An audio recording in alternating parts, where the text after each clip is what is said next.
Besitos, saludos. Besitos. Muchas gracias por venir y bienvenidos seáis.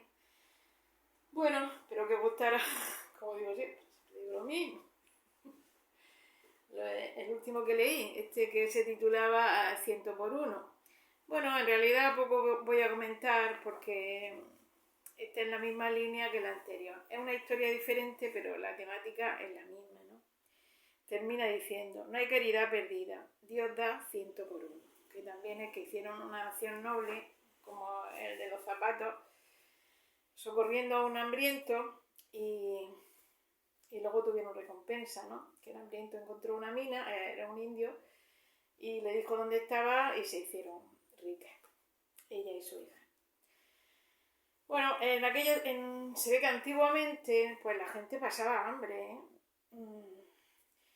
Yo me acuerdo, mi padre y mi abuelo me contaban muchas cosas que dice que antes de la guerra se pasaba hambre. Bueno, antes de la guerra no tanto, durante la guerra y después de la guerra más hambre todavía, ¿no? Y ya se ve aquí como hay personas que pasan hambre. Entonces, hoy en día, gracias a Dios, yo creo que esto no se da, al menos en el mundo civilizado, porque hay San Juan desamparado, hay sitios de acogimiento, comedores sociales, yo creo que pueden comer. Obviamente, si yo veo una persona con hambre, por muy mal que esté económicamente, hay que socorrerla, ¿no? Por muy mal que uno esté. Eso ya es una situación de extrema necesidad, ¿no? No es dar una limosna, era hacer un socorro, ¿no? Que era lo del caso anterior. Bueno, cuando yo estudié Derecho, había una circunstancia eximente de la responsabilidad criminal. Bueno, una circunstancia eximente es que si cometes un delito, si se da esa circunstancia, no te condenan, aunque hayas cometido un delito. Por ejemplo, es circunstancia eximente de la responsabilidad criminal la legítima defensa. O sea, si tú agredes a una persona pero en legítima defensa porque esa persona te está agrediendo a ti, incluso si la matas porque intenta matarte a ti, has matado a alguien, pero no, el derecho no te castiga porque hay una eximente de responsabilidad criminal, que es la legítima defensa. Bueno, pues también cuando yo estudié existía una figura como eximente de responsabilidad criminal que era el hurto famélico, o sea, el cometer un delito en estado de necesidad. Si una persona tiene hambre y roba algo por hambre que tiene, pues no se la condena, ¿no? Esa era la circunstancia eximente. Yo la verdad que estuve más de 20 años ejerciendo como abogada y nunca se presentó esa ocasión de que nadie robara por hambre, ¿no? Si no, claro, lo hubiera aplicado. Y bueno, ahí lo dejamos. Que hay que practicar el bien y bueno, tiene recompensa en uno mismo también porque tienes tu conciencia tranquila haciendo el bien.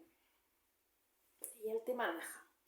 Y hoy voy a leeros de este libro que es de 1929, que ya os he leído muchas cosas, voy a leer otra más, que se trata en los episodios del terror. Esto está referido a los episodios del terror de la Revolución Francesa, que muchas veces hemos hablado.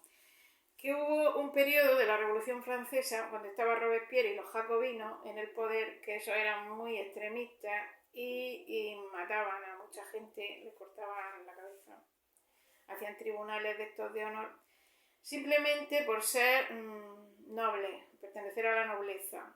Tenían odio y también le tenían odio a los curas y a las monjas y todo esto, ¿no? Bueno, pues se llama... hay que tener en cuenta que esto es de 1929 y esto estará escrito de antes, ¿no? Bueno, pues yo comienzo la lectura. Se llama Sinceridad y magnanimidad.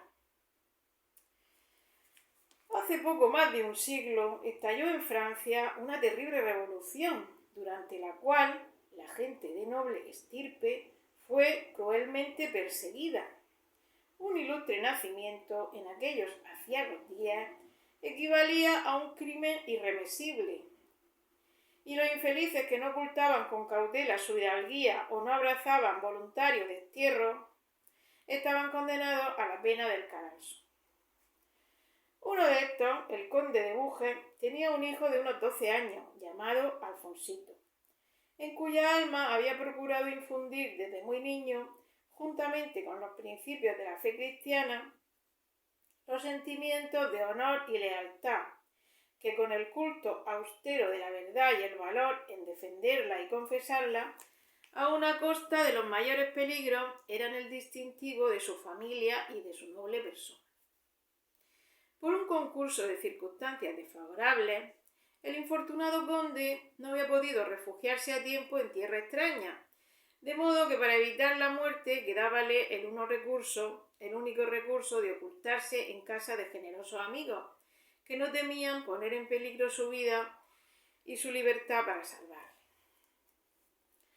No lo ignoraban sus perseguidores, pero sus esfuerzos y pesquisas no alcanzaban a descubrir el retiro del conde, por lo que imaginaron poner por obra un ardid atroz para dar con el perseguido. Resolvieron, pues, valerse del indefenso niño de la noble víctima. Presentáronse un día con este fin en el castillo de Búger, los emisarios del tribunal revolucionario, y no hallando al conde, prendieron, según habían previsto, al joven Alfonsito, su hijo, conduciéndole a la cárcel para que compareciese al día siguiente ante el terrible tribunal. El niño no opuso resistencia, ni manifestó terror alguno, y después de consolar con mimosas palabras a las personas de casa que lloraban por su partida, siguió con noble firmeza a los infames perseguidores de su dispersa familia. Entrado ya en la cárcel, su primer cuidado fue hincarse de rodillas, pidiendo a Dios valor y ánimo, y suplicándole pusiera la verdad en sus labios y protegiese la seguridad de su padre. Después de esta oración experimentó indecible sosiego, y al entregarse al sueño, estando ya muy avanzada la noche, descansó tranquilo y libre de preocupación. Entrado el día, condujéronle ante el tribunal, donde compareció con noble y firme al par que modesta actitud. Todos los ojos estaban fijos en él. «Muchacho», preguntóle el presidente, «¿cómo te llamas?» «Alfonso de Búger». «¿Qué edad tienes?» «12 años, señor». Estas palabras promovieron un murmullo de interés en la asamblea. «¿Eres hijo del conde que lo fue de Búger?», prosiguió el presidente. «Como lo dice su señoría». «Esto es imposible, hay equivocación o embuste», interrumpió uno de los jueces que, conmovido por la corta edad y firme actitud del interrogado, quería salvarle. «¿Por qué engañarnos, mozuelo? ¿No sabes a qué te expones?» «No lo ignoro», contestó Alfonsito. «Por lo demás, agradezco el interés que me manifestáis, pero soy hijo del conde de Búger, el mismo que me enseñó a aborrecer la mentira y la cobardía. Demasiado le debo para no declarar altamente, aun en presencia de este tribunal, que me glorio de ser hijo suyo».